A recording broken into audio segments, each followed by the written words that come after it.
काफी दिनों से चौथे स्तंभ और प्रशासन के बीच में, तीसरे स्तंभ और प्रशासन के बीच में छोटी मोटी टकराव की स्थिति थी। हालांकि परिवार का सा काम था, मैं इसको बहुत बड़ा टकराव तो नहीं कहना चाहता। और अपने हकों और हकूकों के लिए एक छोटा सा एक विवाद जिले में उत्पन्न हुआ था।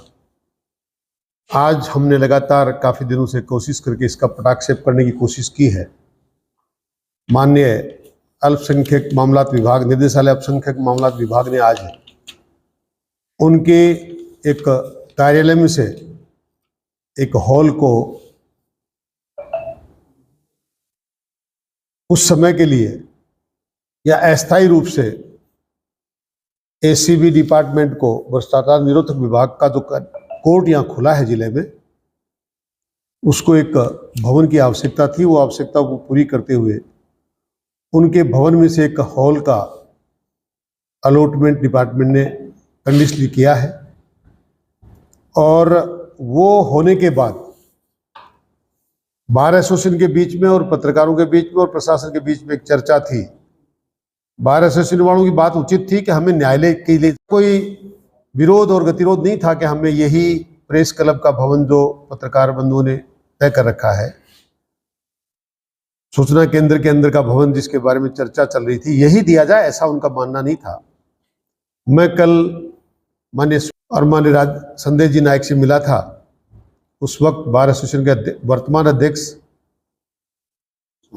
आदरणीय सुभाष जी पूनिया और पूर्व अध्यक्ष आदरणीय बिरजू सिंह जी शेखावत झुंझुनू आए थे, जयपुर आए थे, और उनके साथ में मिला था। तो ये तय हुआ था कि अल्पसंख्यक विभाग को, जहां कलेक्टर साहब ने रिकमेंड कर रखी थी कि ये भवन इनको दे दिया जाए, उसको आप लोग हमारी मदद करवाएं, अलॉट करवाएं। तो हमने संदेश जी नायक से और माननीय स्वायत्त शासन मंत्री महोदय से संपर्क किया, और मैं उनको भी धन्यवाद देना चाहता हूं कि उन्होंने हमारी बात को माना। हमारे गतिरोध के बारे में मैंने उनसे चर्चा की, इसको ख़त्म करने में आप हमारी मदद करें। तो उन्होंने इस बात को सुना और तुरंत प्रभाव से कल उन्होंने इस बात के लिए हाँ की थी, और आज इसका आदेश आ गया है कि ये भवन भ्रष्टाचार निरोधक विभाग को दे दिया गया है। और ये सारा का सारा एपिसोड जो गतिरोध हमारे बीच में उत्पन्न हुआ था वो खत्म हो चुका है। अब मात्र सूचना केंद्र के बारे में कोई चर्चा है, इसका अलॉटमेंट कब था, कैसे था, उसके बारे में कलेक्टर साहब से चर्चा करना ही बाकी है। बाकी इनकी अलॉटमेंट का कागज भी मेरे पास, पूरे का 1991 का कागज मेरे पास है।